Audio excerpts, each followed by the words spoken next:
get to the big board, and you know, it rarely, you know, would Luby give me a heads up saying that Professor really likes this one because, I don't know where you got that from. By the way, I said it was a doozy. I've never used the word doozy in my life. I said doozy. Yeah, well, I mean, I was paraphrasing the fact that Luby was very excited about this particular one. Yeah. He's like, "You're gonna like this."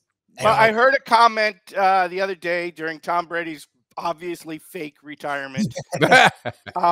About 10 minutes after he put it on Twitter that he was retiring, in the stupid video on the beach, all that missing was some dumbass walking on the beach music. Yeah, as he had the condo buildings in the background. Because like, yeah, most people get up at 6:30 in the morning and go down to the beach. Yes, condo building to film their retirement announcement. That didn't seem staged at all. Yeah, no, that looked a little bit suspicious. And the Today Show comes on. I think it was the Today Show. It was one of the other morning shows, whichever one was on in the background for noise purposes. Yeah.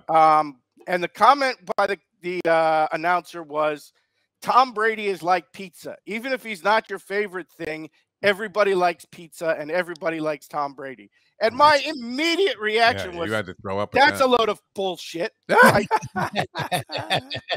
the movie isn't bunches everybody in the world likes Tom Brady. The movie is burned up old hags. Most of them deserve to rot.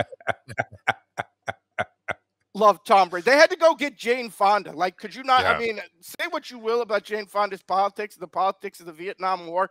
If you are such a if you're such a scumbag that you actually went over to Vietnam and filmed propaganda that you knew was going to be used to psychologically torture prisoners of war, you are a whole new level of human garbage. And that's who is the star in Tom Brady's movie. Jane Fonda. Hanoi Jane. Exactly. So that's the Tom Brady, the real Tom Brady fan base is burned up old hags. Should have been put in prison and left with Nazi leanings, 40 years ago. That's really Tom. Don't tell me Tom Brady's not like pizza. And I'm sitting there thinking of things like what Tom Brady is. And that is today's big board, folks. Okay. Is the big board of NFL quarterbacks as food and drink items. Very good. And I will give you a preview right off the top. Tom Brady is not pizza, people. All right. Tom Brady is no way pizza. And I agree, by the way. Everybody likes pizza, but not everybody feels that way about Tom Brady. I hate Tom Brady. No. So let's go to number 5, which is number 5. Russell Wilson is hard seltzer.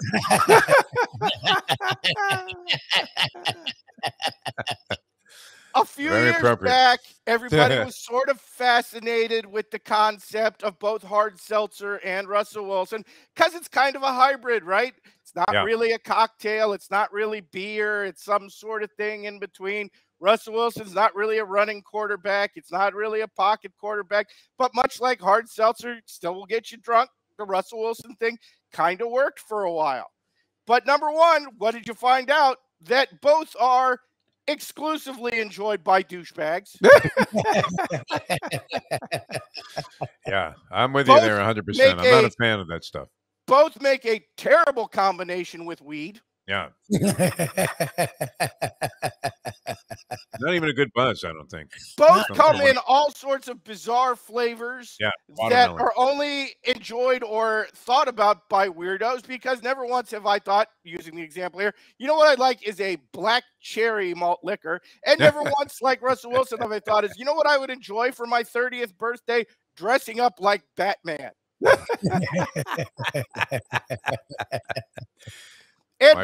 4-year-old grandson, Christian, was dressed up like Batman for Halloween. Exactly. And both in 2023 are only still endorsed by an overrated new brewer or coach who thinks they can invent an exciting new flavor that the rest of the world really wants nothing to do with at this point, because the rest of us moved on a couple of years ago. Yeah, no, that stuff sucks. Mustang is a big fan of High Noon. And it's disgusting, and I told her she only buys it because she knows that that's one thing she'll put in the fridge that I will never touch. Yeah. Yep.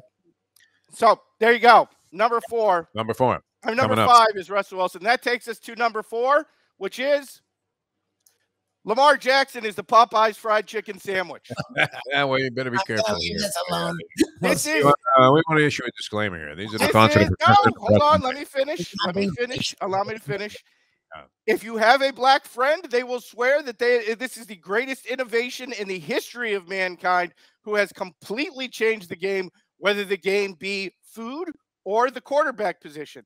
If you have a white friend who is not old, they actually secretly like both Lamar Jackson and the Popeyes chicken sandwich, but they don't want to admit it, and they won't talk about it in public because they're scared they'll get kicked out of the country club if they admit that they enjoy them. Both are only actually disliked by very old white people whose taste buds have never been able to handle Popeyes and can't deal with the fact that there's an effective quarterback who plays outside of the pocket. Yeah. Meanwhile, there's a small percentage of people who think that both are being held down by corporate interests, be it Lamar Jackson in the NFL or the Popeyes chicken being held down by the Chick-fil-A people. Very possible, yeah. I thought you'd have to be careful there, maybe get into a Fuzzy Zeller type of jackpot there. But no, right. that was well done, Professor. The way you danced around the possibilities. Let me be very clear. I love the Popeyes. Yeah, you're both. And I freely admit, would I necessarily want Lamar Jackson as my quarterback? Maybe, maybe not. Depends on the price tag. But I love watching the guy play. Who doesn't love watching Lamar Jackson play? And he made much more so than this Huntley cat that they had out there. It would make a big difference. Pro Bowler Tyler Huntley from Tyler Huntley Florida? with his 2 touchdown passes. Yeah. Can't wait to see the Pro Bowl. Are you betting the Pro Bowl, Professor? Tyler Huntley, who was like the 3rd best quarterback in Broward County as a senior. Here's your Pro Bowl starter. Yeah, exactly. All right, very good. Why did the Popeyes fried chicken sandwich? I mean, when it first came out, you had to wait like, it was Chick-fil-A. And I don't understand the fascination with Chick-fil-A. I mean, it's okay. If you like it, I have no problem with you. But I wouldn't go out of my way to get one of those. Yeah. And then they have triple lines now. I mean, literally, it's like because if you went on Twitter, mostly your black friends were on there the first couple of weeks talking about how it was a religious experience to eat the Popeyes chicken sandwich. Much like, for example, Bomani Jones, who's a guy who I often agree with, watches Lamar Jackson plays and goes on and talks about, once again, as if he has been given he has heard from the burning bush about what NFL quarterbacking has become. There was an amazing amount of hype about the Popeyes chicken sandwich. Yes. Much like there still is about Lamar Jackson every time he posts up one of those, 300-yard passing, 110 yards rushing games. But as it's gone over time, you've realized, okay, there's problems here also. Yep. Yeah. Well stated. All right. That's number 4. Lamar Jackson, the Popeyes fried chicken sandwich. Number 3, Aaron Rodgers is a pimento cheese sandwich served at Augusta National Golf Course. Yeah, I mean, if you can make go a case back for that. like 10 years ago, it sounded just different enough that you're like, this is actually kind of cool, right? Like, there's something a little exotic about the concept of a pimento cheese sandwich. There's something a little interesting about a quarterback who was more interested in being a Jeopardy contestant than he was in winning MVP trophies. There was a little something there that made you think it's a little off kilter, but I like the concept. You flash forward 10 years later, and the only people who are enthusiastic about either one of them are old white men who long for a simpler time when women and minorities knew their place and didn't talk in public. All hail Hootie Johnson. You realize that Aaron Rodgers, quote unquote, being different was just a disguise for Aaron Rodgers being every right-wing douchebag on the planet. Every libertarian from the 1980s who wanted to be like a super Republican, but also do massive amounts of drugs, like in Aaron Rodgers' case, his noted passion for psychedelics. Yes. Much like the pimento cheese sandwich, at some point you realize, oh, it's just cheese and mayonnaise on white bread that they're serving to you for $12. I'm telling you what, it's even a great for deal $1, because it's a throwback. It's just to a simpler time when America was easier. That's it. What makes Aaron Rodgers the Augusta National pimento cheese sandwich? I can see Jim Nance shoveling a couple of those in his face before he goes out there and welcomes everybody to Amen Corner with a robust hello friends. All right, that's number 3. Jim Nantz doesn't carry those around in his pocket 24 hours a day. He strikes me as a type that would enjoy I feel that, like Jim Nantz dedicates a good bit of his CBS money to having a guy with a cooler full of pimento cheese sandwiches. At $1, yeah. Follow him around just constantly. Hello, friend. Would you like a pimento cheese sandwich? Let's talk about Augusta National. Yeah, I mean, it's right around the corner, man. I mean, between that and the fact that Rihanna is going to be the halftime entertainment at the Super Bowl. Didn't you love hello, friend. Didn't you love Aaron Rodgers' stance on COVID? It's just brings me back to a simpler time where doctors knew their place. Yeah, I mean, and he's likely to be treated by some guy that has the medical, knowledge of Doc from Gunsmoke. I think. He's likely to be treated by a guy who's still around from the 1960s and refused to give the polio vaccine, and thinks it's a conspiracy that 8 of his patients have been in wheelchairs for the last 50 years. Yeah, only Benny Hinn. All right, that's number 3. Number 2 on the big board 2. this week. Yeah. Deshaun Watson is a blue martini bought for you by a beautiful woman at the bar of the same name. When it happens, it's beautiful. It feels luxurious. Yeah. It makes you feel like $1 million that this beautiful woman out of nowhere has approached you. And then you have a metallic taste in your mouth that makes you think, maybe this wasn't the greatest idea in my life. And then 12 hours later, you wake up, your watch and your wallet are missing, and you have a feeling that you can't quite remember, but that you've been violated in some sense. That is nothing but a fuzzy memory. Yeah. And this applies both to the cocktail and to Deshaun Watson being a member of your football team. Remember, Cleveland Browns fans really felt good about that a year ago. How you feeling now, guys? Again, can you taste that taste of tin and bitter almonds in the back of your throat? Do you think maybe something happened? Why is your Rolex missing?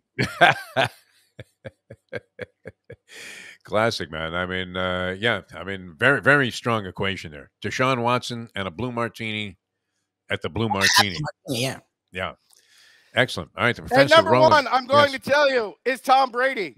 And I'm going to tell you, it's not pizza.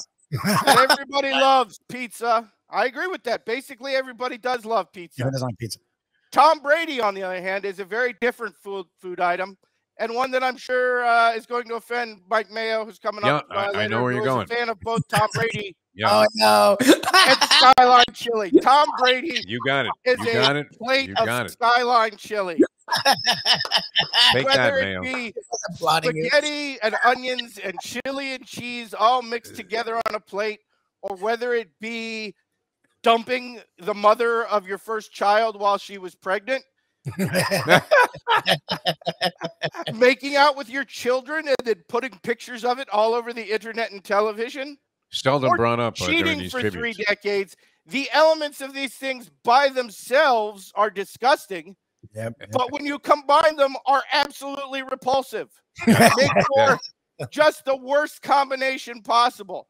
Yeah. Only loved by very small geographic sections of the country. In the case of Skyline Chili, Cincinnati. In the case of Tom Brady, Boston. Both have very small pockets of support in the state of Florida that I personally believe they pay for, because I don't believe anybody in Tampa really loves Tom Brady.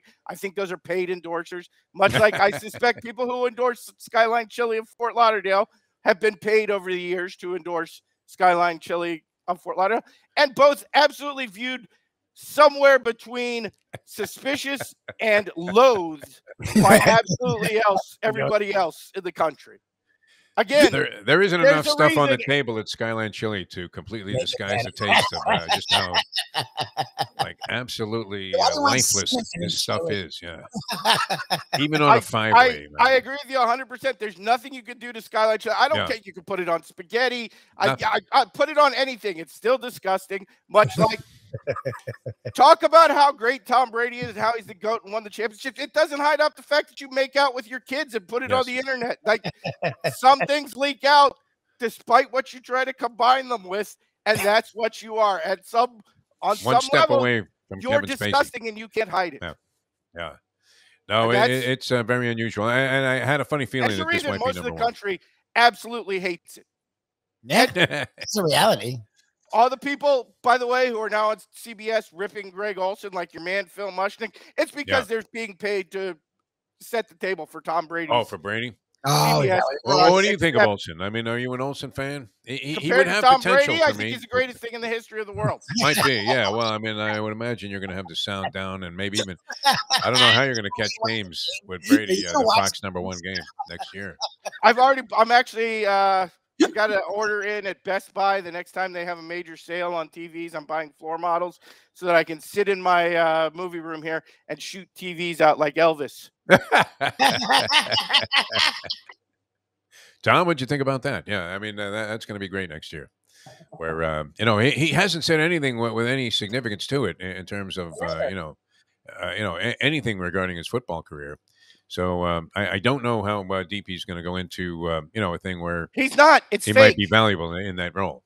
Again, he's not. It's fake. This is all a work to promote that stupid movie because nobody wants to see the movie. Have you heard anybody? Have you talked to anybody who's like, "Oh, I can't wait for AE for Brady"? I didn't even know it was a movie. I thought it was coming out on TV, like on Netflix or something. There you go. But, yeah. I mean, again, it's actually in theaters. It's much like they're trying to foist Tom Brady on America. Everybody loves Tom Brady. Again, is the movie called Everybody for Brady, or males 18 to 60 for Brady, or females 80 for Brady? They entirely isolated to horrible old women. That's Tom Brady's entire fan base. Old bags for Brady. 98% of it. Brady. Old hags who should be in prison for Brady. Old hags who should have been deported from the United States decades ago for Brady. Lily Tomlin's nice. Bag ladies for Lily Brady. Tomlin is so old that she actually. I didn't know she was alive. I thought I had her in a Deadpool. Before the House Un-American Activities Committee. That's how old Lily Tomlin is. And that's how strong her communist leanings were, that she got dragged in front of McCarthy. That's how old Lily Tomlin is.